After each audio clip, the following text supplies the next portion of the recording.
ಯಾವ ಶ್ರೀ ವಿಚಾರ ಸಾಗರ ಗ್ರಂಥದಲ್ಲಿ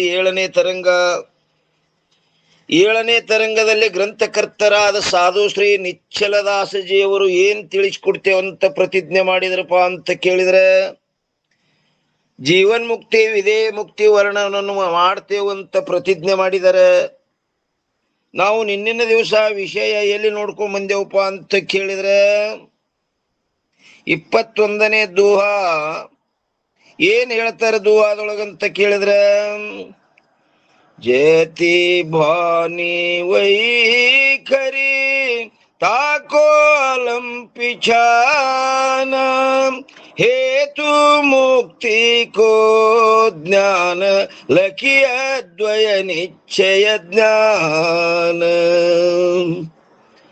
21ನೇ ದೋಹದ ಅರ್ಥ ಏನ್ ಹೇಳಿದ್ರಪ್ಪ ಅಂತ ಕೇಳಿದ್ರೆ, ಯತಿ ಅಂದ್ರೆ ಎಷ್ಟು, ಬಾಣಿ ಅಂದ್ರೆ ವೈಖರಿ ವಾಣಿಗಳಾದ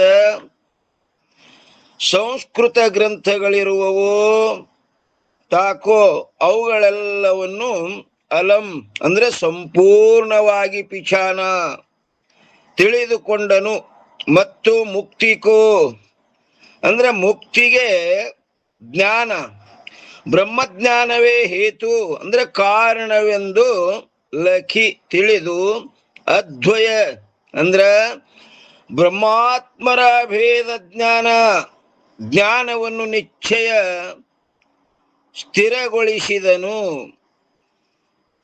ಅದರ ಟೀಕಾ ಏನ್ ಹೇಳ್ತಾರಪ್ಪ ಅಂತ ಕೇಳಿದ್ರ, ಮೂರನೆಯವನಾದ ತರ್ಕದೃಷ್ಟಿಯು, ಯಾಕಂದ್ರೆ ಅಧಿಕಾರಿ 3 ಮಂದಿ, ಉತ್ತಮ ಮಧ್ಯಮ ಕನಿಷ್ಠ. ಉತ್ತಮ ಅಧಿಕಾರಿ ಆದ ತತ್ವದೃಷ್ಟಿ 4ನೇ ತರಂಗದಾಗ ಅವ ಏನಾಯ್ತಪ್ಪ ಅಂದ್ರೆ ಅವನಿಗೆ ಜ್ಞಾನೋದಯವಾಗಿ ಅವ ಅಮೃತತ್ವವನ್ನು ಹೊಂದಿದ.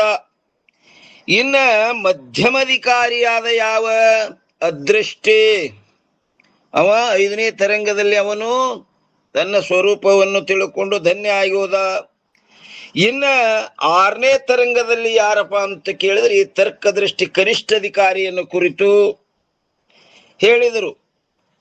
ಅದಕ್ಕೆ ಇಲ್ಲೇನ್ ಹೇಳ್ತಾರ್ರಿ, 3ನೇಯವನಾದ ತರ್ಕದೃಷ್ಟಿಯು ಗುರುಮುಖದ್ವಾರ ಉಪದೇಶವನ್ನು ಶ್ರವಣ ಮಾಡಿ ಕೇಳಲ್ಪಟ್ಟ ಅರ್ಥದಲ್ಲಿ ಬರುವ ಅನ್ಯ ಶಾಸ್ತ್ರಗಳ ವಿರೋಧವನ್ನು ದೂರ ಮಾಡುವುದಕ್ಕೋಸ್ಕರ, ಯಾಕಂದ್ರೆ ಶಾಸ್ತ್ರಗಳು ಅನೇಕ ಶಾಸ್ತ್ರಗಳದಾವ, ಅದರಲ್ಲಿ ಬರುವಂತ ವಿರೋಧವನ್ನ ದೂರ ಮಾಡುವುದಕ್ಕೋಸ್ಕರ ಸರ್ವಶಾಸ್ತ್ರಗಳ ಅಭಿಪ್ರಾಯವನ್ನು ವಿಚಾರ ಮಾಡಿ ಈ ರೀತಿ ನಿಶ್ಚಯ ಮಾಡುವಂಥವನಾದನು. ಏನ್ ಮಾಡದಪ್ಪ ಅಂತ ಕೇಳಿದ್ರು 1ನೇ ಆಕಡದೊಳಗೆ ಹೇಳ್ತಾರ, ಸಕಲ ಶಾಸ್ತ್ರಗಳ ಪರಮ ಪ್ರಯೋಜನ ಮೋಕ್ಷವಾಗಿರುತ್ತದೆ. ಯಾವುದೇ ಶಾಸ್ತ್ರ ಇರಲಿ ಅದರ ಪರಮ ಪ್ರಯೋಜನ ಏನದಪ್ಪ ಅಂತ ಕೇಳಿದ್ರೆ ಮೋಕ್ಷವಾಗಿರುತ್ತದೆ. 2ನೇ ಆಕಡ ಮೋಕ್ಷಕ್ಕೆ ಜ್ಞಾನವೇ ಸಾಧನವಾಗಿರುತ್ತದೆ. ಇನ್ನು 3ನೇ ಆಕಡ ಆ ಜ್ಞಾನವು ಅದ್ವಯ ನಿಶ್ಚಯ ರೂಪವಿರುತ್ತದೆ. ಇನ್ನು 4ನೇ ಆಕಡ ಭೇದ ನಿಶ್ಚಯವು ಯಥಾರ್ಥ ಜ್ಞಾನವಲ್ಲ. ಇನ್ನು 5ನೇ ಆಕಡ ಏನ್ ಹೇಳಿದ್ರು, ಸರ್ವಶಾಸ್ತ್ರಗಳು ಸಾಕ್ಷಾತ್ ಆಗಲಿ ಅಥವಾ ಪರಂಪರೆಯಿಂದಾಗಲಿ ಬ್ರಹ್ಮಜ್ಞಾನಕ್ಕೆ ಕಾರಣಗಳಾಗಿರುತ್ತವೆ. ಹಿಂಗ ತರ್ಕದೃಷ್ಟಿ ನಿಶ್ಚಯದ. ಅದಕ್ಕೆ ಯದ್ಯಪಿ ಒಬ್ಬ ಸಂಶಯ ತೆಗದ ಏನಂತನವ, ವೈಖರಿ ವಾಣಿಯಾದ ಯಾವ ಸಂಸ್ಕೃತದ 18 ಪ್ರಸ್ಥಾನಗಳಿರುತ್ತವೆಯೋ ಅವುಗಳಲ್ಲಿ 1ನೇದ್ದು ಕೆಲವು ಕರ್ಮಗಳನ್ನು ಕುರಿತು ಪ್ರತಿಪಾದನೆ ಮಾಡುತ್ತವೆ.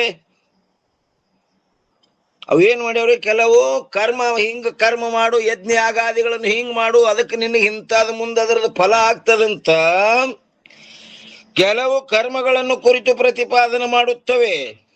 ಇನ್ನು 2ನೇ ಆಕಡ ಕೆಲವು ವಿಷಯ ಸುಖಗಳು ಪ್ರಾಪ್ತಿಯಾಗಲು ಬೇಕಾಗುವ ಉಪಾಯಗಳನ್ನು ಪ್ರತಿಪಾದನೆ ಮಾಡುತ್ತವೆ.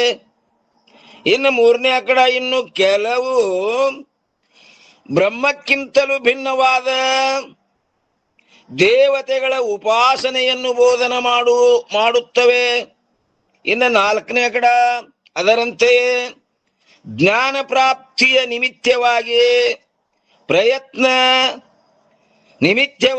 ಪ್ರಯತ್ನ ಮಾಡುತ್ತಿರುವ ಯಾವ ನ್ಯಾಯ ಸಾಂಖ್ಯ ಮೊದಲಾದ ಶಾಸ್ತ್ರಗಳಿರುತ್ತವೆಯೋ ಅವು ಕೂಡ ಭೇದ ಜ್ಞಾನವನ್ನೇ ಯಥಾರ್ಥ ಜ್ಞಾನವೆಂದು ಹೇಳುತ್ತವೆ. ಆ ಭೇದ ಜ್ಞಾನಕ್ಕೆ ಯಥಾರ್ಥ ಜ್ಞಾನ ಅಂತಾರ ಅವರು. ನೈಯಾಯಿಕರ ಜ್ಞಾನ ಎಂತದ್ರಿ? ಅವರು ಜ್ಞಾನದಿಂದ ಮೋಕ್ಷ ಹೇಳ್ತಾರ. ವೇದ ಜ್ಞಾನ ಅಂದ್ರೆ ಪರ ಅವರು ದುಃಖ ನಿವೃತ್ತಿನೇ ಮೋಕ್ಷ ಅಂತಾರೇನ್ರಿ ಪರ? ಜ್ಞಾನ ಅವರು ಜ್ಞಾನದಿಂದಲೇ ಮೋಕ್ಷ ಹೇಳ್ತಾರ. ಅವ್ರ ಜ್ಞಾನ ಎಂತದಪ್ಪ ಅಂತ ಕೇಳಿದ್ರ ಭೇದ ಜ್ಞಾನಕ್ಕೆ ಜ್ಞಾನ ಅಂತಾರ್ರಿ ಅವರು. ಹ್ಞೂನ್ರಿ. ಜೀವ ಜಗತ್ತ ಎರಡು ಸತ್ಯ ಅಂತಾರನ್ರಿ. ಜ್ಞಾನ ಅಂದ್ರ ಅವ್ರ ಜ್ಞಾನ ಎಂತದಪ್ಪ ಅಂತ ಕೇಳಿದ್ರ ಆತ್ಮ ಇತರ ಪದಾರ್ಥ ಭಿನ್ನ ತತ್ವಜ್ಞಾನ ಅಂತಾರ್ರಿ ಅವರು. ಆತ್ಮನು ಸತ್ಯ, ಇತರ ವ್ಯವಹಾರ. ಆತ್ಮ ಇತರ ಪದಾರ್ಥ ಭಿನ್ನ ತತ್ವಜ್ಞಾನ. ಆತ್ಮ ಒಂದು ಇತರ ಪದಾರ್ಥ ಒಂದು ಭಿನ್ನ ಅಂದ ಕೂಡಲೇ ಭೇದ ಜ್ಞಾನ ಐತಿಲ್ರಿ. ಆ ಭೇದ ಜ್ಞಾನಕ್ಕೆ ಜ್ಞಾನ ಅಂತಾರ ಅವರು. ಅಭೇದ ಜ್ಞಾನ ಹೇಳಂಗಿಲ್ಲ ಅವರು. ಸಾಂಖ್ಯರು ಜ್ಞಾನದಿಂದಲೇ ಮೋಕ್ಷ ಹೇಳ್ತಾರ್ರಿ ಅವರು. ಅವ್ರ ಜ್ಞಾನ ಎಂತದ್ರಮ್ಮ?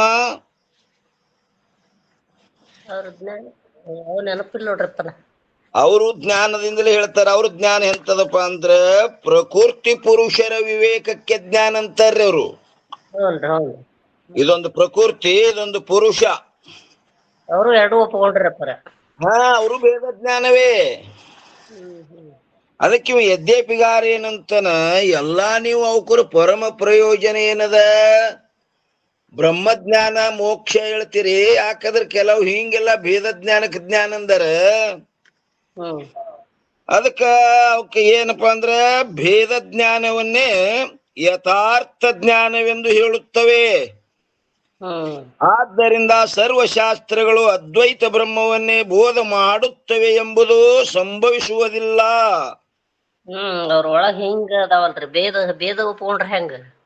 ಮತ್ತೆ ಇವೆಲ್ಲ ಭೇದ ಜ್ಞಾನ ಹೇಳ್ತಾವ. ನೀವೆಲ್ಲ ಅದು ಬ್ರಹ್ಮಜ್ಞಾನಕ್ಕೆ ಅವಕರ ಪರಮ ಪ್ರಯೋಜನ ಅಂತ ಹೇಳ್ತೀರಿ. ಅದ್ ಹ್ಯಾಂಗ ಸಂಭವಿಸ್ತದ್ರಿ ಅಂತ ಶಂಕ ತೆಗದನ್ರಿ ಅವ. ಅದಕ್ಕೀಗ ತಥಾಪಿ ಸಮಾಧಾನಕಾರ್ಯ ಏನ್ ಹೇಳ್ತಾರ? ಸಕಲ ಶಾಸ್ತ್ರಗಳನ್ನು ರಚಿಸಿದಂಥ ಪುರುಷರೆಲ್ಲರೂ ಸರ್ವಜ್ಞರಿರುತ್ತಾರೆ. ಸಕಲ ಶಾಸ್ತ್ರ ರಚಿಸಿದವರು ಮೂಲ ಪುರುಷರೇನದರ ಅವರೆಲ್ಲ ಸರ್ವಜ್ಞರೇ ಅದಾರ್ರಿ ಅವರು. ಇವ್ರೇನ್ ಹಿಂದಗಡೆ ಇವ್ರು ಇದು ಬರೆಯೋರು ಮಾಡ್ತಾರ ನೋಡ್ರಿ ಮೂಲ. ಅದಕ್ಕೇನು ಮುಂದೆ ಭಾಷ್ಯ ಬರೆದ್ರು, ಅದಕ್ಕೆ ವಾರ್ತಿಕ್ ಬರೆದ್ರು, ಮತ್ತ ಅದಕ್ಕೆ ಮುಂದ ವ್ಯಾಖ್ಯಾನ ಬರೆದ್ರು.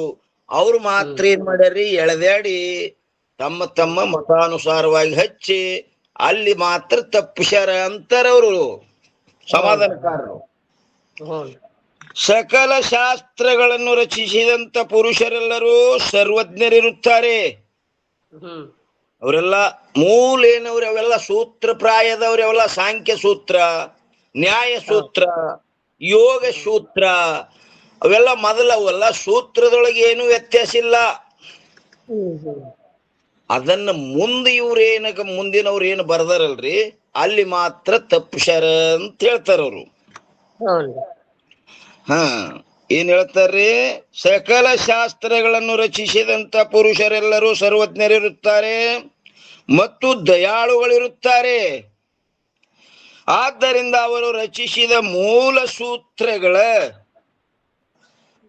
ಅಂದ್ರೆ ಏನ್ರಮ್ಮ? ಅಲ್ಪಕ್ಷರ ಅಪಾರ ಅರ್ಥ ಸೂತ್ರ ನೋಡ್ರಿ. ಅಲ್ಪಾಕ್ಷರಂ ಅಸಂದಿಗ್ಧಂ ಸಾರವತ್ತ ವಿಶ್ವತೋಮುಖಂ ಅಷ್ಟೋಭಮನ ವದ್ಯಂಚ ಸೂತ್ರಮಿದು ಅಂತ ಸೂತ್ರಕ್ಕ ವ್ಯಾಖ್ಯಾನ ಮಾಡ್ಯಾರ್ರಿ. ಅಲ್ಪಾಕ್ಷರಂ ಅಸಂದಿಗ್ಧಂ ಅಂದ್ರ ಯಾವ ಸಂದೇಹಗಳಿಗೆ ಅಲ್ಲಿ ಅವಕಾಶ ಇಲ್ಲ. ಯಾವ ಪ್ರಮಾಣಗತ ಸಂಶಯ, ಪ್ರಮೇಯಗತ ಸಂಶಯ, ಅಸಂಭಾವನಾ, ವಿಪರೀತ ಭಾವನಕ್ಕಲ್ಲಿ ಅವಕಾಶ ಇಲ್ಲ. ಹ್ಮ್ ಅಲ್ಪಾಕ್ಷರಂ ಅಸಂದಿಗ್ಧಂ ಸಾರವತ್, ಹ್ಮ್ ಅದರದು ಸಾರವತ್. ವಿಶ್ವತೋಮುಖಂ, ವಿಶ್ವದ ತುಂಬಾ ಅದರದ್ದು ಪ್ರವೃತ್ತಿ ಇರ್ಬೇಕ್ರಿ. ಹ್ಮ್ ಎಲ್ಲರೂ ಅದನ್ನು ಮಾನ್ಯ ಮಾಡ್ತಿರ್ಬೇಕು. ಅಷ್ಟೋಭಮನ ವದ್ಯಂಚಂದ್ರ ಯಾರಿಂದಲೂ ಅಲ್ಲಗಳಿಯಲು ಅಸಾಧ್ಯವಾದದ್ದು. ಅದಕ್ಕೇನಂತಾರ್ರಿ? ಸೂತ್ರ ಅಂತ ಕರೀತಾರ್ರಿ ಅದಕ್ಕೆ. ಹ್ಮ್ ಅಲ್ಪಾಕ್ಷರಂ ಅಸಂದಿಗ್ಧಂ ಸಾರವತ್ತ ವಿಶ್ವತೋಮುಖಂ ಅಷ್ಟೋಭಮನ ವದ್ಯಂಚ ಸೂತ್ರೋ ಸೂತ್ರವಿದು ಅಂತ ಸೂತ್ರಕ್ಕೆ ವ್ಯಾಖ್ಯಾನ ಮಾಡಿದ್ರು. ಅದಕ್ಕೆ ಹೇಳ್ತಾರೆ, ಆದ್ದರಿಂದ ಅವರು ರಚಿಸಿದ ಮೂಲ ಸೂತ್ರಗಳ ಅರ್ಥವು ವೇದಕ್ಕನುಸಾರವಾಗಿಯೇ ಇರುತ್ತದೆ. ಹ್ಮ್ ಮೂಲ ಸೂತ್ರ ಏನದ, ಅದು ವೇದಕ್ಕನುಸಾರವಾಗಿನೇ ಅದ. ಆದರೆ ಅವುಗಳಿಗೆ ವ್ಯಾಖ್ಯಾನವನ್ನು ರಚಿಸಿದವರು ಮಾತ್ರ ಭ್ರಾಂತರಾಗಿರುತ್ತಾರೆ. ಅವ್ರು ತಮ್ಮದೇ ಮತ ಅಂತ ಹಿಂಗ ಎಳ್ದಾಡ್ಯಾರ ನೋಡ್ರಪ್ಪರ. ಅದಕ್ಕೆ ಮುಂದ ಆ ಸೂತ್ರಕ್ಕ ಮತ್ತೇನ್ ಬರದ್ರಿ? ಭಾಷ್ಯ ಬರೆದ್ರು. ಭಾಷ್ಯಕ್ಕ ವಾರ್ತಿಕ್ ಬರೆದ್ರು. ವಾರ್ತಿಕ್ ಮತ್ತು ವ್ಯಾಖ್ಯಾನಗಳನ್ನು ಬರೆದ್ರು.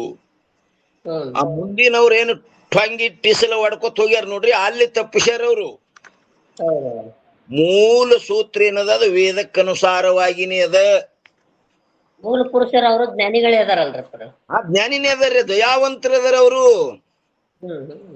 ಲೋಕಕ್ಕೆ ಒಳ್ಳೇದಾಗ್ಲಿ ಅಂತ ಮಾಡ್ಯಾರ. ರೀ ಮೊದಲು ಒಳ್ಳೆತನ ಅಂದ್ರ ಅವ್ರ ಜಗತ್ತಿಗೆ ಒಳ್ಳೇದಾಗ್ಲಿ ಎಲ್ಲರೂ ತಿಳಿಲಿ ಅಂತ ಬರ್ದಾರ್ರಿ. ಅದು ಎಲ್ಲ ದಯಾಳು ಅಂದ್ರೆ ಏನ್ರಿ? ಅವರು ಎಲ್ಲರಿಗೂ ಅನುಕೂಲ ಆಗಲಿ ಅನ್ನುವಂತ ಇದ್ರಂದ್ರೆ ಅವ್ರಿಗೆ ದಯಾಳು ಅಂತ ಪದ ಸ್ವೀಕಾರ ಆಗ್ತದೆ. ಇವರು ಮೂಲ ಸೂತ್ರಕಾರರ ಅಭಿಪ್ರಾಯಕ್ಕಿಂತಲೂ ವಿಲಕ್ಷಣವಾದ ಅರ್ಥವನ್ನು ಮಾಡಿರುತ್ತಾರೆ.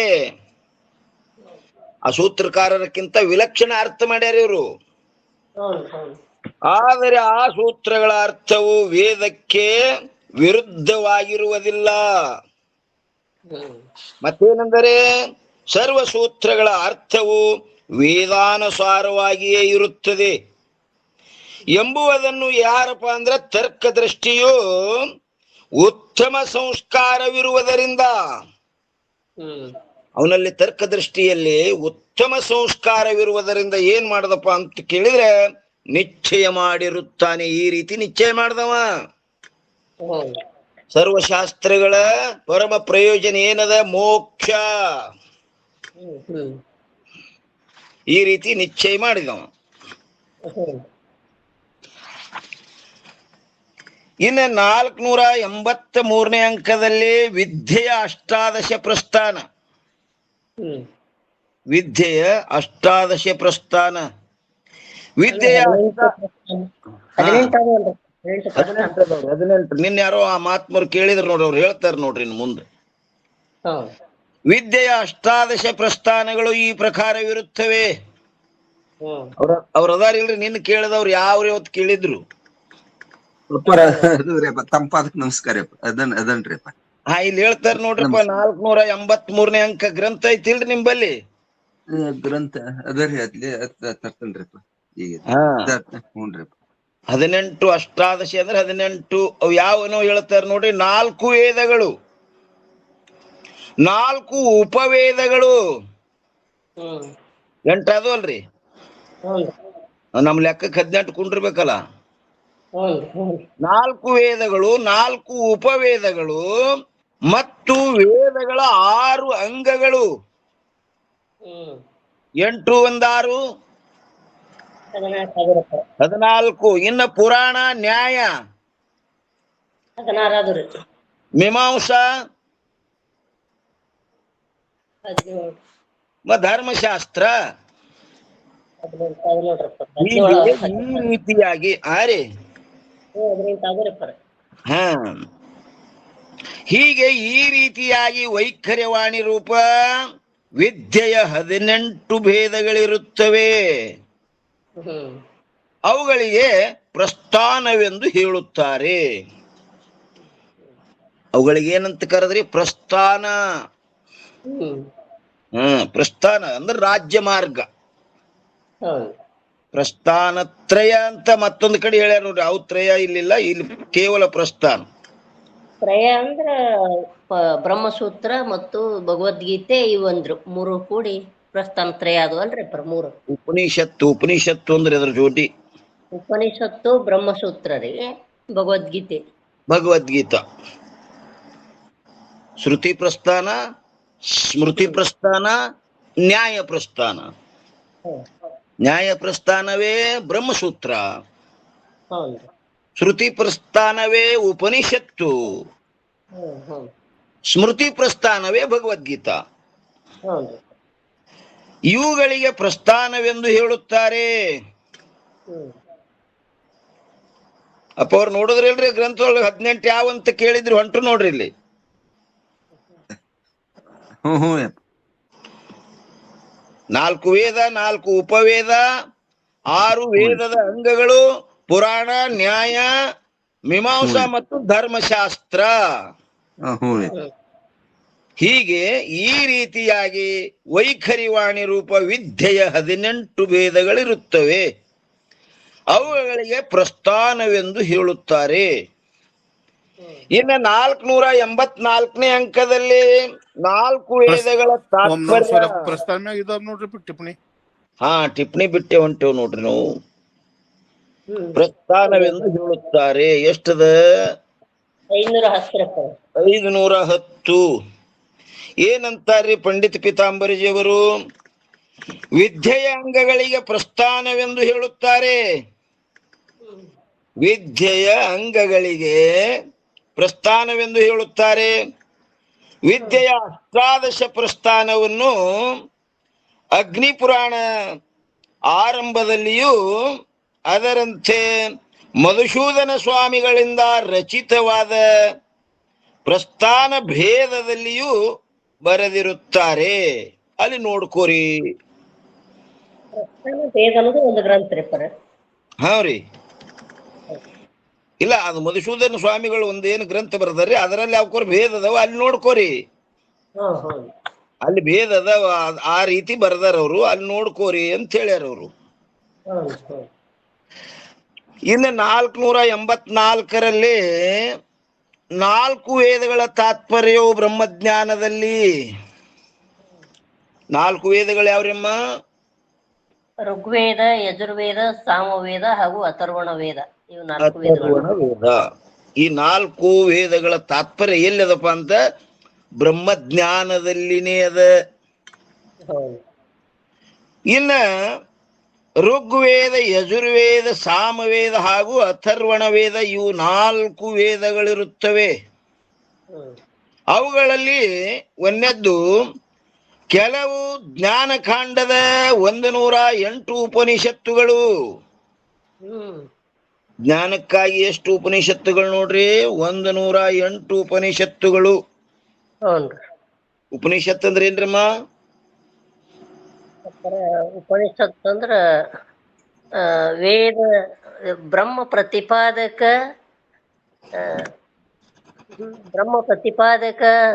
ವೇದ ಶಿರೋಭಾಗ.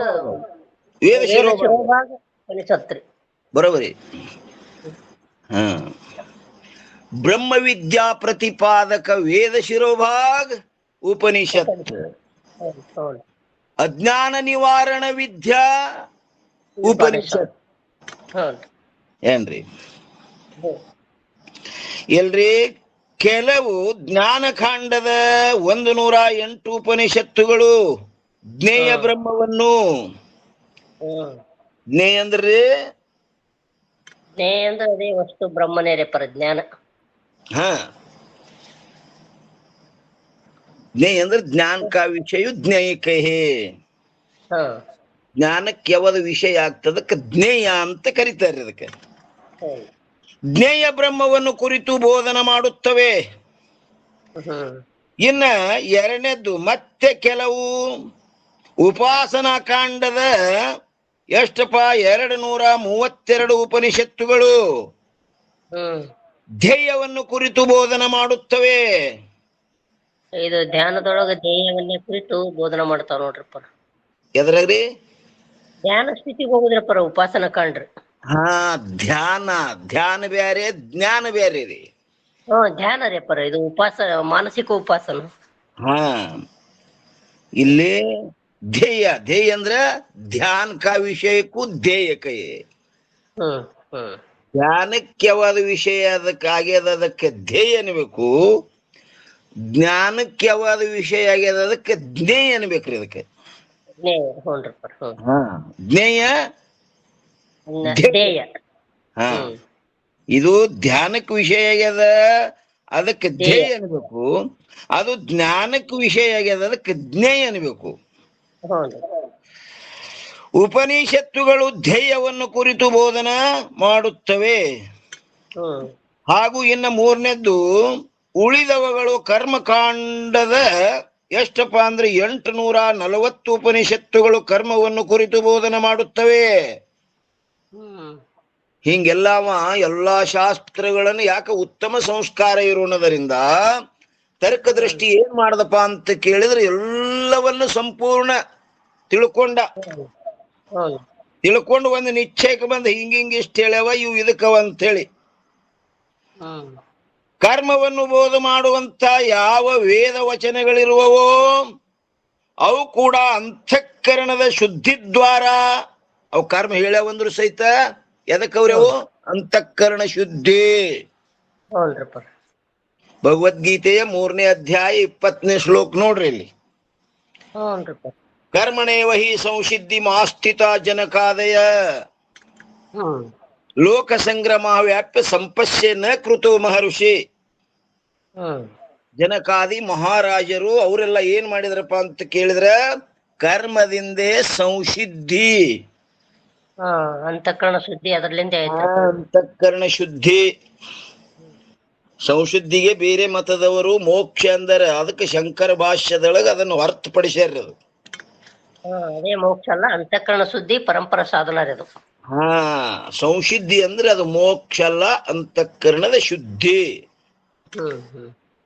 ಯಾಕಂದ್ರೆ ಚಿತ್ತಸ್ಯ ಶುದ್ಧಿ ಕರ್ಮ ನತು ವಸ್ತೂಪಲಬ್ಧ ಹೇ ವಸ್ತು ಸಿದ್ಧಿರ್ ವಿಚಾರೇನ. ವಸ್ತು ಸಿದ್ಧಿ ಆಗ್ಬೇಕಾದ್ರೆ ವಿಚಾರ ಅಂದ್ರೆ ಜ್ಞಾನ ಏನ್ರಿ. ಏನಂತಾರೆ, ಕರ್ಮವನ್ನು ಬೋಧನ ಮಾಡುವಂತ ಯಾವ ವೇದ ವಚನಗಳಿರುವವೋ ಅವು ಕೂಡ ಅಂತಃಕರಣದ ಶುದ್ಧಿಯ ದ್ವಾರ ಜ್ಞಾನದಲ್ಲಿಯೇ ಪ್ರಯೋಜನ ಉಳ್ಳವುಗಳಾಗಿರುತ್ತವೆ. ಅವು ಸಹಿತ ಜ್ಞಾನದಲ್ಲಿ ಪ್ರಯೋಜನದ ಉಳ್ಳವದವ ಆದ್ರೂ ಪರಂಪರಾ. ಮೊದಲು ಹೇಳ್ಯಾರಲ್ರಿ, ಇವೆಲ್ಲ ಏನಪ್ಪಾ ಅಂದ್ರೆ ಇವು ಎಲ್ಲಾ ಶಾಸ್ತ್ರಗಳ ಪರಮ ಪ್ರಯೋಜನ ಏನದಪ್ಪ ಅಂತ ಕೇಳಿದ್ರೆ ಮೋಕ್ಷದಲ್ಲೇ, ಬ್ರಹ್ಮಜ್ಞಾನದಲ್ಲೇ. ಹಂಗಂದ್ರೆ ಕೆಲವು ಸಾಕ್ಷಾತ್ ಅದಾವ, ಕೆಲವು ಪರಂಪರಾ ಅದಾವ. ಇವು ಕರ್ಮ ಉಪಾಸನ ಪರಂಪರಾ ಅದಾವ್ರಿ, ಜ್ಞಾನ ಸಾಕ್ಷಾತ್ ಸಾಧನ ರೀ, ಸಾಕ್ಷಾತ್ ಸಾಧನದ. ಹಾ, ಇಲ್ಲೇನ್ ಹೇಳ್ತಾರ ನೋಡ್ರಿ, ದ್ವಾರ ಜ್ಞಾನದಲ್ಲಿಯೇ ಪ್ರಯೋಜನ ಉಳ್ಳವುಗಳಾಗಿರುತ್ತವೆ. ಆದರೆ ಪ್ರವೃತ್ತಿಯಲ್ಲಿ ಯಾವ ವೇದ ವಚನದ ಅಭಿಪ್ರಾಯವಿರುವುದಿಲ್ಲ. ಅದರ ತೊಡಗುವುದರಲ್ಲಿ ಅದರಲ್ಲೇ ಇರ್ಬೇಕತ್ ಹಿಂಗಿಲ್ಲ ಅದ್ರದ್ದು. ಮತ್ತೇನೆಂದರೆ ಸ್ವಾಭಾವಿಕವಾಗಿ ನಿಷಿದ್ಧ ಕರ್ಮದಲ್ಲಿ ಪ್ರವೃತ್ತಿ ಆಗುತ್ತಿರುವವರನ್ನು ತಡೆಯುವುದರಲ್ಲಿಯೇ ಅಭಿಪ್ರಾಯವಿರುತ್ತದೆ. ಕರ್ಮ ಕಾಂಡ ಮಾಡುದು ಏನದಲ್ರಿ ನಿಷಿದ್ಧ ಅಂದ್ರ ಮಾಡಬಾರದು ಕೃತ್ಯ ಮಾಡ್ತಾರಲ್ಲ ಅವನು ತಡಿಬೇಕಾಗಿರ್ತದ್ರಿ. ಅಲ್ಲಿ ಆ ನಿಷಿದ್ಧದೊಳಗ ಅವರನ್ನ ತಡೆಯುಗೋಸ್ಕರವಾಗಿ ಹೇಳಿರ್ತದದು. ಈಗ ವೈದಿಕ ಕರ್ಮ ಮಾಡ್ರಿ ಅಂತ ಹೇಳುದಿರ್ತದ್ರಿ. ಪುಣ್ಯ ಕರ್ಮಗಳನ್ನು ಮಾಡ್ರಿಪ್ಪ, ಅದನ್ನು ಬಿಡ್ರಿ. ಅದನ್ನು ಮಾಡೋದ್ರಿಂದ ನಿಮಗೆ ಮತ್ತೆ ಪಾಪ ಸಂಗ್ರಹ ಆಗ್ತದ, ಅದರಿಂದ ಮುಂದೆ ದುಃಖವನ್ನು ಅನುಭವಿಸ್ಬೇಕಾಗ್ತದ. ಆ ನಿಷಿದ್ಧ ಕರ್ಮವನ್ನು ಬಿಡಿಸಿ ಇಲ್ಲಿ ವಿಹಿತ ಕರ್ಮವನ್ನು ಬೋಧನೆ ಮಾಡ್ಯಾರ್ರಿ ಅವ್ರಿಗೆ. ಅದಕ್ಕೆ 6 ತೆರನಾದ ಭಾವಕರಿಗನುಗುಣವಾಗಿ ತೋರುವ ಗುರುಕುಲದ ಪೇಳುವೆ ನಿಂತೊಲಿದಂದ್ರ ನೋಡ್ರಪ್ಪ. ಅದು ಯಾಕಂದ್ರೆ ಅವರಿಗೆ ಆ ಸ್ಥೂಲ ಪಾಪವನ್ನು ಬಿಡಿಸಿ, ಅಂದ್ರೆ ಕಡಿಮೆ ಒಳಗೆ ಮಾಡಿಸೋತ್ ಮುಂದೆ ಹೋಗಿ ಬಿಡಿಸಲಿಕ್ಕೆ ಇವ್ರದು ಏನದ ಪ್ರಯೋಜನದ ರೀ. ಏನಂತಾರ್ರಿ, ನಿಷಿದ್ಧ ಕರ್ಮದಲ್ಲಿ ಪ್ರವೃತ್ತಿಯಾಗುತ್ತಿರುವವರನ್ನು ತಡೆಯುವುದರಲ್ಲಿ ಅಭಿಪ್ರಾಯವಿರುತ್ತದೆ ಮತ್ತು ವ್ಯಭಿಚಾರಾದಿ ಕರ್ಮಗಳನ್ನು ಪ್ರತಿಪಾದನೆ ಮಾಡುವಂತ ಯಾವ ಅಥರ್ವಣ ವೇದವಿರುವುದೋ. ವ್ಯಭಿಚಾರ ಬೇರೆ ಬೇರೆ ಕರ್ಮ ಹೇಳ್ತಾರಪ್ಪ ಅವರು. ವ್ಯಭಿಚಾರ ಅಂದ್ರೆ ಭಾನುಮತಿರಮ್ಮವ್ರಿ. ಹ್ಞೂನ್ರಪ್ಪ. ಭಾನುಮತಿ ಚೇಡಿ ಚಿಪಾಟಿ. ಹ್ಞೂನ್ರಪ್ಪ, ಅದು ಬಾಂತಿಕಾರರು ಅದು ಅವ್ರ ಉಡ್ದ್ಯಾಗ ಒಂದು ಗ್ರಂಥನ ಇಟ್ರು ನೋಡ್ರಪ್ಪ, ದೀಪ ಹಚ್ಚಿ ಬೆಳಕ್ ಮಾಡಿದ್ರಲ್ರಿ. ಭಾನುಮತಿರಿದು ಯಾನಂದ್ರ ಚೇಡಿ ಚಿಪಾಟಿ ಇವೆಲ್ಲ ಮಾಡ್ಸು ಇವೆಲ್ಲ ಇರ್ತಾವಲ್ರಿ, ನಿಂಬಿಕಾಯಿ ಕ್ಯಾರ್ ಬೀಳು. ನಿಷೇಧ ಕರ್ಮ ರೀ. ವ್ಯಭಿಚಾರಾದಿ ಕರ್ಮಗಳನ್ನು ಪ್ರತಿಪಾದನೆ ಮಾಡುವಂತ ಯಾವ ಅಥರ್ವಣ ವೇದವಿರುವುದೋ ಅದರ ತಾತ್ಪರ್ಯವಾದರೂ ಕೂಡ ನಿವೃತ್ತಿಯಲ್ಲಿಯೇ ಇರುತ್ತದೆ. ಇವನು ಬಿಡಿಸುವಲ್ಲೇ ಇರ್ತದ್ರಪ್ಪ, ನಿಷೇಧ ಕರ್ಮವನ್ನು ಬಿಡಿಸುವಲ್ಲೇ ಅದು ಆದ್ರು. ಬಿಡಿಸುವಲ್ಲೇ ಇರ್ತದೆ. ಹ್ಯಾಂಗ ಅನ್ನೋದು ಹೇಳ್ತಾರೆ ನೋಡ್ರಿ. ಹೇಗೆಂದರೆ ದ್ವೇಷದಿಂದ ಶತ್ರುವನ್ನು ನಾಶ ಮಾಡುವುದರಲ್ಲಿ ಪ್ರವೃತ್ತನಾದಂಥವನು ವಿಷವನ್ನು ಕೊಟ್ಟು ಅಥವಾ ಅಗ್ನಿಯಿಂದ ಸುಟ್ಟು ಹಿಂಸಾದಿಗಳಿಂದ ಶತ್ರುವನ್ನು ಕೊಲ್ಲಬಾರದೆಂಬ ಇಂಥದನಿ ಅವನಿಗೆ ಬೆಂಕಿ ಹಚ್ಚಿ ಸುಟ್ಟಿ ಕೊಡ್ಲಿ ತೊಗೊಂಡು ಕಡ್ದಿ ಹಿಂಗ್ ವಿಷ ಹಾಕಿ ಕೊಂದೆ ಅಂದ್ರೆ ನಿನಗೇನಾಗ್ತದ? ಜೇಲ್ ಆಗ್ತದ ಮುಂದ. ಹಿಂಗ್ ಹೇಳುದಾದ್ರಿ ಅವ್ರದ್ದು. ಅದಕ್ಕೆ ಇಲ್ಲೇ ಕುತ್ತಲೆ ಮಾಟ ಮಂತ್ರ ಮಾಡೋದ್ ಸುಮ್ ಹೇಳಿ ಕೊಡ್ಬೇಕಾಗಿರ್ತದ್ರಿ, ಅದನ್ನ ಬಿಡಿಸಿ ಕಿಟ್ಟು ಅಲ್ಲಿಗೆ ಹೋಗಿ ಕಡುದು ಗೊತ್ತಾಯ್ತದ ನಿನಗ್ ಜೇಲ್ಕ್ ಹಾಕ್ತಾರ. ಮತ್ತೆ ಹಿಂಗೆಲ್ಲ ಬಾಳ ಪೀಡಾ ಆಗ್ತದ ಮುಂದ. ಇಲ್ಲೇ ಮಾಡಲ್ಲ, ಇಲ್ಲೇ ಕುತ್ತು ಮಾಡದೆ ಅಂದ್ರೆ ಅಲ್ಲಿ ಸಾಯ್ತಾನವ. ನೋಡ್ರಿ ಏನಂತಾರ್ರಿ, ವಿಷವನ್ನು ಕೊಟ್ಟು. ವಿಷ ಸಿದ್ಧಾರೂಢ್ರಿ ವಿಷ ಕೊಟ್ಟಿರಿಲ್ರಿ? ವಿಷವನ್ನು ಕೊಟ್ಟು ಅಥವಾ ಅಗ್ನಿಯಿಂದ ಸುಟ್ಟು. ಅಗ್ನಿ ಪಾಂಡವ್ರಿ ಹೊರಗಿನ ಮನಿ ಬೆಂಕಿ ಹಚ್ಚಿರಿಲ್ರಿ? ಅಗ್ನಿಯಿಂದ ಸುಟ್ಟು ಹಿಂಸಾದಿಗಳಿಂದ ಶತ್ರುವನ್ನು ಕೊಲ್ಲಬಾರದೆಂಬ ಉದ್ದೇಶದಿಂದ ವ್ಯಭಿಚಾರಿ ಕರ್ಮಗಳಾದ ಶೇನಯಾಗಾದಿಗಳನ್ನು ಹೇಳಿರುತ್ತದೆ. ಈ ಆಶೆ ತೋರಿಸಿ ಅದು ಜಾಸ್ತಿ ಹಿಂಸೆ ಆಗೋದು ಬಿಡಿಸ್ಬೇಕಾಗಿರ್ತದ್ರಪ್ಪ. ಜಾಸ್ತಿ ಹೋಗಿ ಏನು ಸ್ಟೂಲ್ ಮಕ್ಕಳ ಮಾಡ್ತಿದಲ್ಲ, ಒಮ್ಮೆ ಬಿಡಸನ್ನ ಬಿಡಂಗಿಲ್ಲ ಅಂತ ಹೇಳಿ ಇವು ಎಲ್ಲ ಏನಪ್ಪಾ ಅಂದ್ರೆ ಇಲ್ಲೇ ಕುತ್ತು ಮಾಡ್ಲಿಕ್ ಬರ್ತದೋ. ಶೇನ ಯಾಗ ಮಾಡಲ್ಲ. ಶೇನ ಯಾಗ ಮಾಡಿದೆ ಅಂದ್ರೆ ಶತ್ರು ನಾಶ ಆಗಿ ಹೋಗ್ತಾನಲ್ಲಿ. ನೀ ಅಲ್ಲಿ ಹೋಗಿ ಬೆಂಕಿ ಹಚ್ಚೋದು, ಕೊಂಡಿ ತೊಗೊಂಡು ಕಡಿಯೋದು, ಮತ್ತು ವಿಷ ಹಾಕೋದು ಹಿಂಗ್ ಮಾಡಿದೆ ಅಂದ್ರೆ ಅದು ಭಯಂಕರ, ನಿನಗ್ ಮುಂದೆ ಪೀಡಾದದು. ಇಲ್ಲೇ ಕುತ್ತಲ್ಲೇ ಆ ಶೇನ ಯಾಗ ಮಾಡು. ಶೇನ ಯಾಗ ಮಾಡಿದೆ ಅಂದ್ರೆ ಏನಾಗ್ತದ? ಶತ್ರು ನಾಶಕ್ಕಾಗಿ ಮಾಡುವ ಯಾಗ, ಹೋಮ ಮೊದಲಾದ ಕರ್ಮಗಳಿಗೆ ಅವಿಚಾರಿ ಕರ್ಮಗಳೆಂದು ಹೇಳುತ್ತಾರೆ. ಇಂಥ ಹೋಮಾದಿ ಕರ್ಮಗಳಿಗೆ ಶೇನ ಯಜ್ಞ ಎಂದು ಹೇಳುತ್ತಾರೆ. ಅದಕ್ಕೆ ಅಥರ್ವಣ ವೇದದ ಮೂಲ ಗುರಿ ಏನದ್ರಿ? ಬಿಡಿಸುವುದರಲ್ಲದ. ಅದೇ ರೀ, ಅದು ತೀರಾ ಅತ್ಯಾಚಾರ ಮಾಡೋದು ಬಿಡಿಸಿ ಒಂದ್ ಸ್ವಲ್ಪ ಈ ಮಾರ್ಗಕ್ಕೆ ತರ್ಬೇಕಾಗಿರ್ತದ್ರಿ. ಇಲ್ಲಿ ಯಾಗ ಮಾಡ್ಬೇಕಾದ್ರೆ ಒಬ್ಬನೇ ಮಾಡೋದಾತದೇನ್ರಿಮ್ಮ? ಇಲ್ರಪ್ಪರ. ಎಷ್ಟೋ ಮಂದಿ ಪುರೋಹಿತರನ್ನ ಕರೆಸ್ಬೇಕವ. ಋತ್ವಿಕರು ಎಲ್ಲರೂ ಬೇಕಲ್ರಿ ಇಲ್ಲಿ. ಮತ್ತ ಇದು ಎಂತದ್ ನೋಡ್ರಿ, ಮತ್ತೆ ಇದು ಪಬ್ಲಿಕ್ ಆಗ್ತದ. ಮುಂದ್ ಹೋಗಿ ಅವ ಬ್ಯಾಡಪ್ಪ ಇದು ಮಾಡೋದು ಬ್ಯಾಡತನವ ಇಂದ ಕಂಡಾಪಟ್ಟಿ ಖರ್ಚಿಗೆ ಬರ್ತದದು. ಅದನ್ನು ಮತ್ತೆ ಇಲ್ಲಿ ಸುಖ ಕೊಟ್ಟಂಗ ಅನಸ್ತಪ್ಪ, ಮುಂದ್ ದುಃಖನೇ ಅದ ಬಿಟ್ಟು ಬಿಡತ್ ಬಿಡಿಸಿ ಬಿಡ್ತಾರ ಇದನ್ನ. ಮುಂದ್ ಹೋಗಿ ಅವನಿಗೆ ಮತ್ತೆ ಬಿಡಿಸುದ್ರಲ್ಲೇ ಪ್ರಯೋಜನ ಅದ ಅದ್ರದ್ದು. ಶತ್ರು ನಾಶವನ್ನು ಮಾಡಬೇಕೆಂಬ ಇಚ್ಛೆ ಉಳ್ಳವನು ಶೇನಯಾಗದಲ್ಲಿ ಪ್ರವೃತ್ತಿ ಆಗಲಿ ಎಂಬ ಅಭಿಪ್ರಾಯದಿಂದ ವೇದ ವಚನವು ಶೇನಯಾಗವನ್ನು ಬೋಧ ಮಾಡಿರುವುದಿಲ್ಲ. ಮತ್ತೇನೆಂದರೆ ಶತ್ರುವನ್ನು ನಾಶ ಮಾಡಬೇಕೆಂಬ ಇಚ್ಛೆಯು ಯಾರಿಗೆ ಇರುವುದೋ ಅವರು ಶೇನಯಾಗಕ್ಕಿಂತಲೂ ಭಿನ್ನವಾದ ಯಾವ ಗರದಾನಾದಿಗಳ ಏನಂತಾರೆ? ಗರದಾನಾದಿಗಳಾದ. ಹ್ಞೂ. ಗರದಾನಾದಿಗಳ ಮ್ಯಾಗ ಒಂದು ಟಿಪ್ಪಣಿ ಕೊಟ್ಟಾರ ನೋಡ್ರಿ, 511. ಹ್ಞೂ. ಏನ್ ಹೇಳ್ತಾರ್ರಿ ಪಂಡಿತ್? 10 11 ರೀ. ಗರ ಅಂದ್ರ ವಿಷ ರೀ. 11 ರೀ. 11. ಹಾ, ಗರ ಅಂದರೆ ವಿಷ, ಅದರ ದಾನ ಅಂದರೆ ಹಾಕುವುದು. ದಾನ ಅಂದ್ರೆ ಹಾಕದು, ಗರದಾನ. ಗರ ಅಂದ್ರೆ ವಿಷ, ದಾನ ಅಂದ್ರೆ ಹಾಕದು, ಕುಡದು. ಅದೇ ವಿಷದಾನ ಮಾಡಿದಂಗ ಆಗ್ತದ ಅವ್ರಿಗೆ ಅತ್ಯಾಚಾರದಿಂದ. ಹಾ, ಗರ ಅಂದರೆ ವಿಷ, ಅದರ ದಾನ ಅಂದರೆ ಹಾಕುವುದು, ಅಂದರೆ ವಿಷವನ್ನು ಹಾಕುವುದಕ್ಕೆ ಗರದಾನವೆನ್ನುತ್ತಾರೆ. ಇವೇ ಮೊದಲಾದವುಗಳು. ಇವೇ ಮೊದಲಾದಂದ್ರ ಅಗ್ನಿಯಿಂದ ಸುಡುವುದು ಹೇಳಿದ್ರಲ್ರಿ ಹಿಂದ. ಕವೆಲ್ಲ ನೋಡ್ರಿ ಹಿಂಸ ಎಲ್ಲಿ ಬಂದಿತ್ರಿ ಇದು? ಒಬ್ಬನೇ ಹೋಗಿ ಮೋಸದಿಂದ ಹಿಂಗ ಕೊಂದ್ರುದಕ್ಕಿಂತ ಈ ಕಡೆ ಬಾ, ಇಂತ ಪೂಜೆ ಮಾಡಿದ್ರೆ ನಿನಗ್ ಮಂತ್ರ ಮಾಡಿದ್ರೆ ಇಲ್ಲೇ ಸಿದ್ಧಿ ಆಗ್ತದ ಅಂತ ಹೇಳಿ ಕೊಟ್ರಿ ನೋಡ್ರಪ್ಪರ.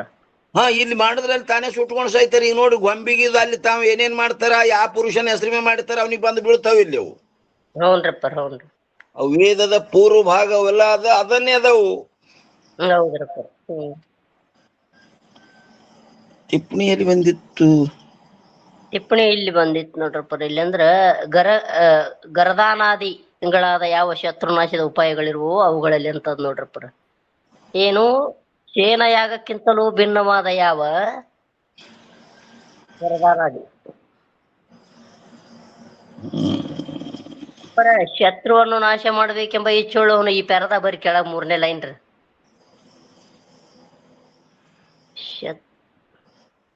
ಇದು 3 ಲೈನ್ ಓದ್ಬಿಡ್ತು ನೋಡ್ರಪ್ಪ. ಮುಂದ್ ಬರ್ರಿ ನೀವು. ಏನು? ಶತ್ರುವನ್ನು ನಾಶ ಮಾಡಬೇಕೆಂಬ ಇಚ್ಛೆಯುಳ್ಳವನು ಶೇನಯಾಗದಲ್ಲಿ ಪ್ರವೃತ್ತಿಯಾಗಲಿ ಎಂಬ ಅಭಿಪ್ರಾಯದಿಂದ ವೇದವಚನವು ಶೇನಯಾಗವನ್ನು ಬೋಧ ಮಾಡಿರುವುದಿಲ್ಲ.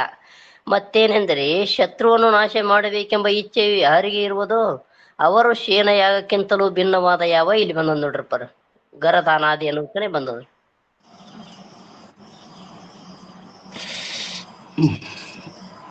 ರೈಟ್, ಇಲ್ಲೇ ಮ್ಯಾಲೆ ಅದು ನೋಡ್ರಿ. ಹ್ಞೂನ್ರಿಪ್ಪ, ಇಲ್ಲೇ ಏನಂತ ಗರದಾನಾದಿ ಅನ್ನೋದಕ್ಕನೆ ಟಿಪ್ಪಣಿ ಬಂದಿತ್ರಿ. ಯಾವ ಗರದಾನಾದಿಗಳ ಗರದಾನಾದಿಗಳಾದ ಏನ್ರಿ? ಯಾವ ಶತ್ರುನಾಶದ ಉಪಾಯಗಳಿರುವವೋ ಅವುಗಳಲ್ಲಿ ಪ್ರವೃತ್ತಿ ಆಗಬಾರದೆಂಬ ಅಭಿಪ್ರಾಯವಿರುತ್ತದೆ. ನೇರವಾಗಿ ವಿಷ ಕೊಟ್ಟು ಕೊಂದಬಾರ್ದು, ಒಬ್ಬನೇ ಹೋಗಿ ಬೆಂಕಿ ಹಚ್ಚಬಾರ್ದು ಅಂತ ಇದು ಅಭಿಪ್ರಾಯ ಇರ್ತದ್ರಿ. ಅಭಿಪ್ರಾಯದ ರೀ. ಈ ರೀತಿಯಾಗಿ ದ್ವೇಷದಿಂದ ವಿಷ ಹಾಕುವ, ಹಿಂಸೆ ಮಾಡುವ ಕಾರ್ಯಗಳನ್ನು ಬಿಡಿಸುವುದರಲ್ಲಿ ಶೇನಯಾಗವನ್ನು ಬೋಧ ಮಾಡುವ ವಚನದ ಅಭಿಪ್ರಾಯವಿರುತ್ತದೆ ಹೊರತು ಪ್ರವೃತ್ತಿಯಲ್ಲಿ ಇರುವುದಿಲ್ಲ. ನಿಷೇಧ ಕರ್ಮ ಮಾಡಿ ಪಾಪ ಪಟ್ಕೋಬೇಕು ಅನ್ನೋದಿಲ್ಲ. ಅಲ್ಲಿ ಅಧಿಕ ಪಾಪ ಮಾಡೋದು ಇರ್ತದಲ್ರಿ, ಅದನ್ನ ಬಿಡಿಸುವ ಉದ್ದೇಶ ನೋಡ್ರಪ್ಪ. ಬಿಡಿಸುವತ್ ಹೋಗುವುದರಲ್ಲೇ ತಾತ್ಪರ್ಯ ಅದು. ಯಾಕೆಂದರೆ ಯಜ್ಞದಲ್ಲಿಯ ಪ್ರವೃತ್ತಿಯ ದ್ವೇಷದಿಂದ ಏನಂತಾರ್ರಿ? ಯಜ್ಞದಲ್ಲಿಯ ಪ್ರವೃತ್ತಿಯು ದ್ವೇಷದಿಂದ ಪ್ರಾಪ್ತವಾಗಿರುತ್ತದೆ. ಯಾವ ದ್ವೇಷವನ್ನು ಸಾಧಿಸುವುದಕ್ಕೋಸ್ಕರ ಯಜ್ಞವನ್ನು ಮಾಡಲಿ ಎಂದು ಅಭಿಪ್ರಾಯವಿರುವುದಿಲ್ಲ. ಅವನ ಒಳಗಿನ ದ್ವೇಷ ಸ್ವಲ್ಪ ಕಡಿಮೆ ಮಾಡ್ಬೇಕಂತ ಇದೊಂದ್ ರೀತಿ ಪೂಜೆ ಹಚ್ಚುದ್ರಪ್ಪರ. ಯಜ್ಞ ಮಾಡ್ಲಿ ಅಂತ ಅಭಿಪ್ರಾಯ ಇಲ್ಲ, ಅದ್ರಂದ ಕಮ್ಮಿ ಮಾಡಿ ಬಿಡಿಸುವುದರಲ್ಲಿ ಅಭಿಪ್ರಾಯ ಅದ ರೀ. ಹೌನ್ರಪ್ಪ. ಅದಕ್ಕೆ 512 ಟಿಪ್ಪಣಿ ಹೇಳ್ಯಾರ ನೋಡ್ರಿ. ಇಲ್ಲಿ ಅಭಿಪ್ರಾಯವಿರುವುದಿಲ್ಲ. ಅಭಿಪ್ರಾಯ ಅಂದ್ರೆ ಏನ್ರಿಮ್ಮ? ಹೃದಯಗತ ಭಾವೋ ಅಭಿಪ್ರಾಯ. ಅಭಿಪ್ರಾಯ ಹೇಗಂದರೆ ಟಿಪ್ಪಣಿ ನೋಡ್ರಿ. ನಂತರ 1ನೇ ಅಕಡ ಪರಿಣಿತ ಭಾರ್ಯೆಯ ಸಂಘವನ್ನು ಮಾಡಬೇಕು. ಏನ್ ಹೇಳಿದ್ರಿ? ಪರಿಣಿತ ಭಾರ್ಯೆಯ ಸಂಘವನ್ನು ಮಾಡಬೇಕು. ಮತ್ತು 2ನೇದ್ದು ಋತುಮತಿಯಾದ ಭಾರ್ಯೆಯ ಸಂಘವನ್ನು ಮಾಡಬೇಕು. ಮತ್ತು 3ನೇ ಅಕಡ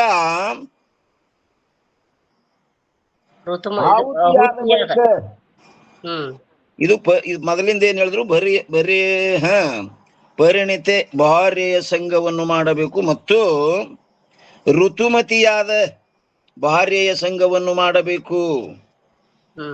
ಅಂದ್ರೆ ಯಾವಾಗ ಮಾಡ್ಬೇಕು ಅನ್ನೋದು ಅದಕ್ಕೆ ಹೇಳಿದ್ರು ಅವ್ರು, ಸಿಕ್ಕಂಗಲ್ಲದು. ನಿಜಗುಂಡ್ರಾದ್ರು ಹೇಳ್ಯಾರ ನೋಡ್ರಿ, ಏನ್ರಿ?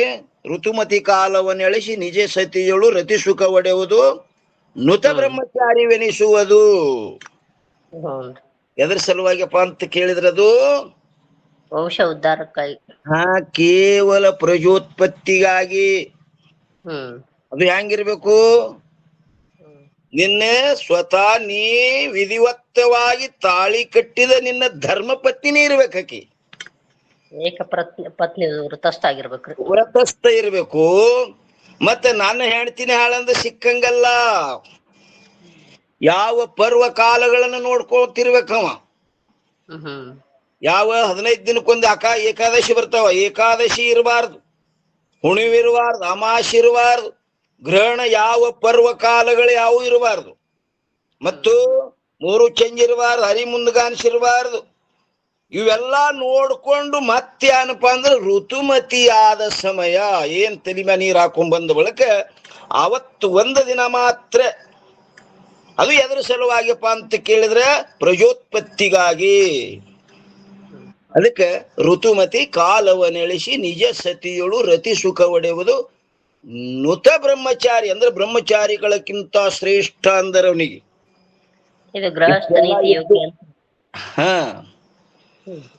ಅದಕ್ಕಿನ್ನ ಏನ್ ಹೇಳ್ತಾರ್ರಿ 3ನೇ ಕಡ, ಆಹುತಿಯಾದ ಬಳಿಕ ಶೇಷವಾದ ಉಳಿದಿದ್ದನ್ನು ಅಂದ್ರೆ ಹೋಮ ಮಾಡಿ ಅವಶೇಷವಾಗಿ ಉಳಿದ ಮಾಂಸವನ್ನು ಭಕ್ಷಣ ಮಾಡಬೇಕು. ಅದು ಚಿಕನ್ ತಿನ್ನೋದಲ್ಲ. ದಿನ ತಿನ್ನೋದು ಬಿಡಿಸಿ ಒಂದ್ ದಿವ್ಸ ಇವತ್ತು ತಿನ್ಬೇಕನ್ನೋ ಉದ್ದೇಶ ನೋಡ್ರಿ. ಏನು ಪೂಜೆ ಹವನ ಮಾಡಿದ ದಿನ ಅವತ್ತ ಅದು ಉಳಿದಿದ್ದು ಒಂದಿಷ್ಟು ತಿನ್ಬೇಕಂತ ಹೇಳ್ತಾರ್ರಿ. ಮತ್ ಒಂದ್ ಸ್ವಲ್ಪ ಮತ್ ಮುಂದ್ ಅದನ್ನು ಬಿಡು ಅಂತ ಹೇಳ್ತಾರ್ರಿ. ಮುಂದ್ ಅದನ್ನು ಬಿಡಿಸುದ್ರಲ್ಲಿ ಅದರಿ. ಹ್ಞೂ. ಯಾಕಂದ್ರೆ ಬಹಳ ತಿತ್ತಿದ್ದು ಇಂಥ ಪೂಜೆ ಅದ್ ಮಾಡಿದೆ ಅಂದ್ರೆ ಅದ್ ಮುಂದೆ ನಿನಗ್ ಸುಖ ಆಗ್ತದ, ಹೋದ್ರಿಂದ ಪುಣ್ಯ ಆಗ್ತದ. ಇಂಥ ಪುಣ್ಯ ಕರ್ಮಗಳನ್ನು ಮಾಡಿ ಸ್ವಲ್ಪ ಏನ್ ಹಿಂದ್ಗಡೆ ಉಳಿತದ ಅದು ಭಕ್ಷಣೆ ಮಾಡಲ್ಲ, ನಿನಗ್ ತಿನ್ನು ಚಟ ಇತ್ತದ್ರೆ ಮುಂದ್ ಹೋಗಿ ಅದನ್ನು ಬಿಡಿಸುವುದರಲ್ಲಿಯೇ ತಾತ್ಪರ್ಯ ಅದ ರೀ. ಅದು ತುಂಬ ದೇವತೆಗಳಿಗೆ ಅರ್ಪಣೆ ಮಾಡಿ ಅವತ್ತು ಒಂದ್ ದಿವ್ಸ ತಿನ್ನುವಂತ ಇವ್ನಿಗೆ ಹೇಳೋ ಉದ್ದೇಶ ರಟ್ಟರಿ. ಅಲ್ಲೇ ಮಾಡಬೇಕು. ಮತ್ತು ಇನ್ನೇನ್ ಹೇಳ್ತಾರೆ 4ನೇ ಕಡ, ಸೂತ್ರಮಣೆಯಾಗದಲ್ಲಿ ಸುರಾಪಾನ ಮಾಡಬೇಕು. ನೋಡ್ರಿ ಏನಂತಾರೆ, ಸೂತ್ರಮಣೆಯಾಗದಲ್ಲಿ ಸುರಾಪಾನ ಮಾಡಬೇಕು ಎಂದು ಇತ್ಯಾದಿಯಾಗಿರುವ ವೇದದ ವಿಧಿವಚನಗಳು. ಏನು ಯಜ್ಞ ಮಾಡಿದಾಗ ಉಳಿದದ್ದು ಮಾಂಸ ತಿನ್ಬೇಕು, ಮತ್ತ ಸೂತ್ರಮಣಿಯಾಗಂತದ ಅದು ಪೂಜೆ ಮಾಡಿದ ದಿವ್ಸ ಒಂದ್ ದಿವ್ಸ ಕುಡಿ. ಅವತ್ತೊಂದ್ ದಿನ ಕುಡಿ. ನಿನಗ್ ದಿನ ಕುಡಿಯ ಚಟ ಇದ್ರೆ ಇಂಥದ್ ಮಾಡಿ ಕುಡಿದ ಅಂದ್ರೆ ನಿನಗ್ ಮುಂದೆ ಸುಖ ಆಗ್ತದ ಅಂತ ಹೇಳೋರ್ ಅದಾರ ಅವ್ರಿಗೆ. ಅನುರಾಗ ಅಂದ್ರ ಅನ್ನದಿಂದ ಪ್ರಾಪ್ತರಾದ ಸರ್ವ ಸ್ತ್ರೀಯರ ಸಂಘದಲ್ಲಿ ಹಾಗೂ ಸದಾ ಮಾಡುತ್ತಿರುವ ಪರಿಣಿತ ಸ್ತ್ರೀಯ ಸಂಘದಲ್ಲಿ ಹಾಗೂ ಮಾಂಸ ಮದ್ಯಗಳ ಸೇವನೆಯಲ್ಲಿ ಪ್ರವೃತ್ತ ಮಾಡಿಸುವುದರ ಅಭಿಪ್ರಾಯವಿರುವುದಿಲ್ಲ. ಇವೆಲ್ಲ ಹಿಂಗ್ ಹೇಳ್ಯಾರಲ್ಲ ಮಾಡಂದಾರಂದ್ರ ಅದರಲ್ಲಿಲ್ಲ. ನೀ ಏನ್ ಮಕ್ಕಳು ಮಾಡ್ತಿದ್ದಿ ಅದನ್ನ ಕಮ್ಮಿ ಮಾಡಿಸ್ಕೊತ ಹೋಗಿ ಮುಂದ ಬಿಡಿಸುವುದರಲ್ಲೇ ವೇದದ ತಾತ್ಪರ್ಯದ. ವೇದದಾಗ ಇರ್ತಾವೆಲ್ಲ ಯಾಕೆ ಹೇಳ್ಬೇಕಂದ್ರೆ ಇದನ್ನ ಬಿಡಿಸೋ ತಾತ್ಪರ್ಯ ಅದ್ ನೋಡ್ರಿ. ನಿನಗ ಅದನ್ನ ಮುಂದ ಹೋಗಿ ಮುಂದ ಬಿಡಿಸುವುದರಲ್ಲೇ ವೇದದ ತಾತ್ಪರ್ಯದ. ಇವೇನ್ ಮಾಡ್ತಾರೆ, ವೇದ ಹಿಂಗ್ ಹೇಳ್ಯದ ಹೇಳಿ ಸಿಕ್ಕಂಗ್ ಕುಡಿದು ತಿಂದು ಹಾಳಾಗಿ ಹೋಗ್ಲಿಗತ್ತಾವ. ಮತ್ತೇನಂದರೆ ನಮಸ್ಕಾರಪ್ಪ. ಈ ಪ್ರಾಣಿ ಬಲಿ ಕೊಡುದು ಮತ್ತೆ ಇವು ಇದನ್ನ ಮಾಡೋದು ಇದು ಯೋಗ್ಯ ಅಂತೀರಿ ಅಪ್ಪ? ಇಲ್ಲಿ ಗುರ್ತಾಗವಲ್ದಪ್ಪ ಇಲ್ಲಿ. ಅದು ಬಹಳಷ್ಟು ದಿನ ಕಡ್ತಿವಲ್ಲ, ಹಂಗ್ ತಿನ್ನೋದಕ್ಕಿಂತ ಹಿಂಗ್ ತಿನ್ರೋ, ಇದರಿಂದ ಮುಂದೆ ನಿಮಗ ಪುಣ್ಯ ಆಗ್ತದ, ಅದರಿಂದ ಸುಖ ಆಗ್ತದ ಅದಕ್ಕೆ ರುಚಿ ಹಚ್ಚಿ ಅದು ಎಂದರೆ ಒಮ್ಮ ಇಂಥ ಯಾಗ ಯಜ್ಞ ಮಾಡುವ ಎಳೆಗ ಅದನ್ನ ಬಲಿ ಕೊಡ್ರಿ ಅಂತ ಹೇಳ್ಯಾವವು. ಈಗ ಯಾಗ ಯಜ್ಞಗಳಲ್ಲಿ ಪ್ರಾಣಿಗಳನ್ನು ಬಲಿ ಕೊಡೋದು ಯೋಗ್ಯ ಅಂತ ಅಂದಂಗತ್ತೇನೆ ಇಲ್ಲಿ ಏನ ಯೋಗ್ಯ ಅಲ್ರಪ್ಪ. ಇವ ದಿನ ಕಡತಿದ್ದ, ಹ್ಞೂನ್ರಿ. ದಿನ ಕಡತಿದ್ದ, ಅದು ಬಹಳ ದೊಡ್ಡ ಪಾಪ ಆಗ್ತದ. ಮುಂದ ನಿನಗ ದುಃಖ ಆಗ್ತದ. ಇಂಥ ಪುಣ್ಯ ಕರ್ಮಗಳನ್ನು ಮಾಡಿದ್ದಿನ ತಿನ್ನು ಅಂತ ಹೇಳುದು. ಅದು ಬಹಳ ಮಾಡೋದು ಬಿಡಿಸುದದ್ರಿ ಅದ್ರದು. ಮತ್ತೆ ಇದನ್ನ ಬಿಡಿಸಿ ಕಾಮ್ಯ ಕರ್ಮಕ್ಕೆ ಹಚ್ತಾರೆ, ಸಕಾಮ ಕರ್ಮಕ್ಕೆ ಹಚ್ತಾರ ಅವ್ರು ಹಿಂದಗಡೆ. ಮುಂದೆ ಹೋಗಿ ಬಿಡಿಸುವುದರಲ್ಲೇ ಪ್ರಯೋಜನ ಅದ ನೋಡ್ರಿ. ಹ್ಞೂನ್ರಿ.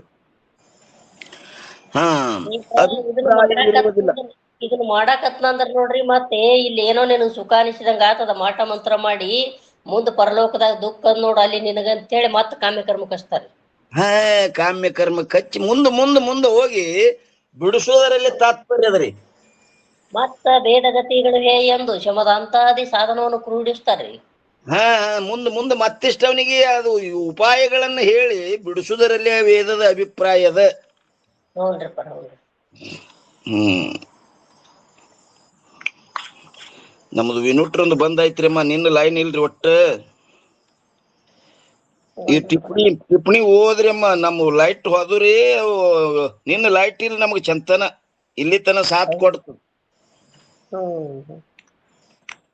ಈಗ ಈ ಟಿಪ್ಪಣಿ ನೀವು ಮುಗಿತ್ರಪ್ಪ, ನೀವು ಓದೋದು ನಾಲ್ಕನೇದು ಸೂತ್ರಮಣಿ ಯಾಗದಲ್ಲಿ ಸುರಾಪಾನ ಮಾಡಬೇಕು ಎಂದು ಐತ್ರಿನ ಇತ್ಯಾದಿಯಾಗಿರುವ ವೇದದ ವಿಧಿವಚನಗಳ ಅಂದ್ರ ಅನ್ಯ ಅನುರಾಗದಿಂದ ಪ್ರಾಪ್ತರಾದ ಸರ್ವ ಸ್ತ್ರೀಯರ ಸಂಘದಲ್ಲಿ ಹಾಗೂ ಸದಾ ಮಾಡುತ್ತಿರುವ ಪರಿಣಿತ ಸ್ತ್ರೀಯರ ಸಂಘದಲ್ಲಿ ಹಾಗೂ ಮೌಸಮತ್ಯಗಳ ಸೇವೆಯಲ್ಲಿ ಪ್ರವೃತ್ತ ಮಾಡಿಸುವುದರ ಅಭಿಪ್ರಾಯ ಇರುವುದಿಲ್ಲ. ಮತ್ತೆ ಇಂಥ ಸಂಘ ಮಾಡಂತ ಹೇಳೋದಿರುವುದಿಲ್ಲ. ಏನು ಮೌಸ ತಿನ್ನು, ಸ್ತ್ರೀಯರ ಸಂಘ ಮಾಡಂತ ಇವನಿಗೆ ಕೆಲವು ಕ್ರಮ ಹೇಳ್ಬೇಕಾಗಿದ್ರಪ್ಪರ. ಅದು ನಾಳಿನ ದಿವ್ಸ ಹೇಳ್ತಾರ ಗುರುಗಳು. ಆರ್ತಿ ಪದ ಹ್ಞೂನ್ರಪ್ಪ.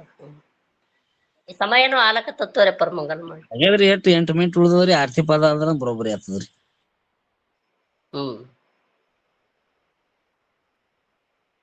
ಓಂ ನಮಸ್ಕಾರ. ಪಾರ್ಥೇನಂತ ಓಂ ನಮಸ್ಕಾರ. ಹೇಳ್ರಿಪ್ಪ ಮಂಗಲ್ ಹೇಳ್ರಿ. ಹಾನ್ರಿಪ್ಪ.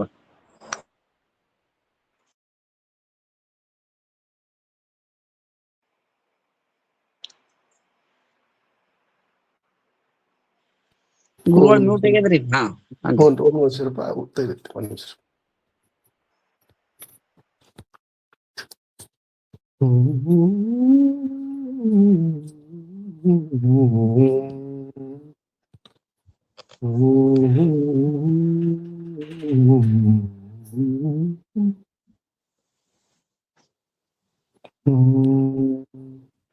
ಇದು ಏನ್ ಸರಿಯಾಗಿ ಕೇಳಲ್ ನೋಡ್ರಿ ಆರ್ತಿ ಪದ ಹಾಡೋರು. ಇನ್ನ ಹಾಡಿಲ್ಲ, ಒಂದ್ ನಿಮಿಷ ತೆಗಿತೇನ್ರಿ.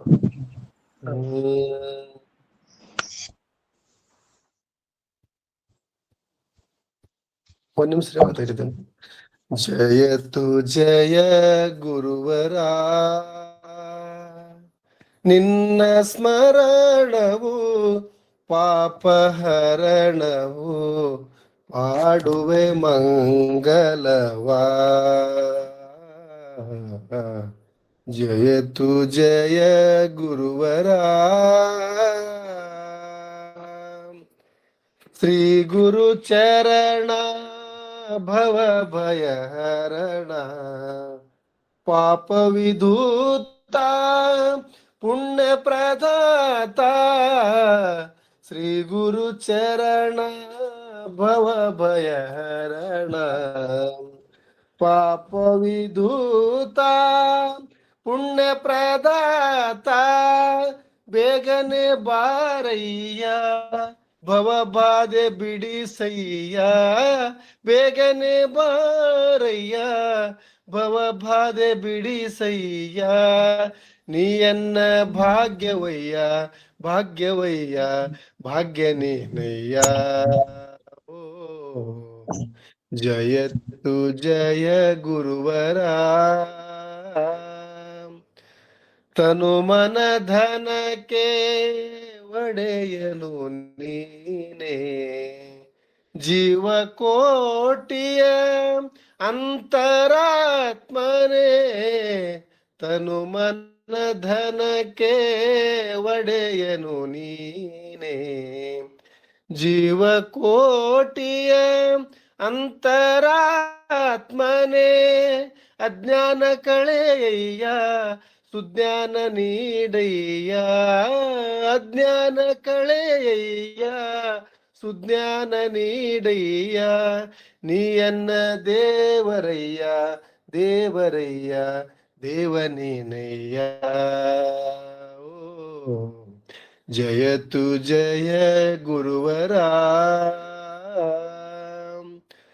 ಭಕ್ತ ಮನೋಂಬುಜ ವಾಸ ಪ್ರಕಾಶ, ಮಾರಹರಣಿ ಸಿದ್ಧಾರೂಢೇಶ, ಸಿದ್ಧಾರೂಢೇಶ,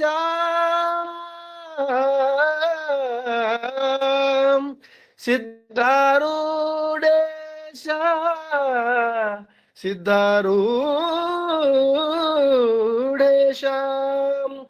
ಭಕ್ತ ಮನೋಂಬುಜ ವಾಸ ಪ್ರಕಾಶ, ಮಾರಹರಣಿ ಸಿದ್ಧಾರೂಢೇಶ, ಹರಿಸುತ್ತ ಬಾರಯ್ಯ ನಗೆ ಮುಖ ತೋರಯ್ಯ, ಹರಿಸುತ್ತ ಬಾರಯ್ಯ ನಗೆ ಮುಖ ತೋರಯ್ಯ, ನೀಯನ್ನ ದೇವರಯ್ಯ ದೇವರಯ್ಯ ದೇವನೀನಯ್ಯ. ಓ ಜಯತು ಜಯ ಗುರುವರ, ನಿನ್ನ ಸ್ಮರಣವು ಪಾಪಹರಣವು, ಪಾಡುವೆ ಮಂಗಲವಾ ಪಾಡುವೆ ಮಂಗಲವಾ. ಓಂ ಚೈತನ್ಯಂ ಶಾಶ್ವತಂ ಶಾಂತಂ ವ್ಯೋಮಾತೀತಂ ನಿರಂಜನಂ ನಾದ ಬಿಂದು ಕಲಾತೀತಂ, ತಸ್ಮೈ ಶ್ರೀ ಗುರುವೇ ನಮೋ ನಮಃ. ಓಂ ಗುರು ಬ್ರಹ್ಮ ಗುರು ವಿಷ್ಣು ಗುರುದೇವೋ ಮಹೇಶ್ವರ, ಗುರು ಸಾಕ್ಷಾತ್ ಪರಬ್ರಹ್ಮ ತಸ್ಮೈ ಶ್ರೀ ಗುರುವೇ ನಮಃ. ಸಾಂಬಜಯ ನಮಃ ಪಾರ್ವತೆ ಪತೆ ಶಿವ ಹರ ಹರ ಮಹಾದೇವ. सकल साधु संत महाराज की जय, श्री सद्गुरुनाथ महाराज की जय, श्री जगतगुरु सिद्धारूढ़ महासद्गुरु की जय, श्री जगतगुरु गुरुनाथ आवरूढ़ महासद्गुरु की जय. सांबजय नमः पार्वते पते शिव हर हर महादेव. बोला पुंडलिक वरदर विठ्ठल.